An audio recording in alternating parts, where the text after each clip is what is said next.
আলহামদুলিল্লাহ। মাশাআল্লাহ, মাশাআল্লাহ।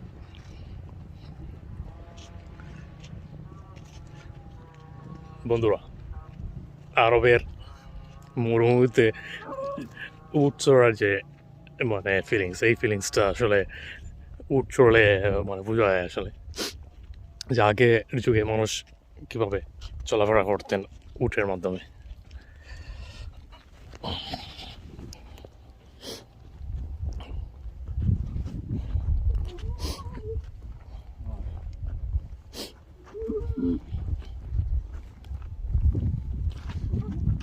আগের যুগ গাড়ি ছিল না, একজন আরেকজন উট নিয়ে বিভিন্ন জায়গায় ওনারা বেড়াতে।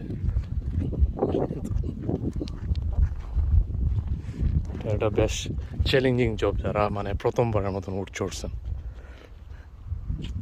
এটা আমাদের গাড়িগুলো না, যে গাড়িতে উঠটা সিট বেল্ট লাগাইয়া দেওয়া, বেশ চ্যালেঞ্জিং একটা জব।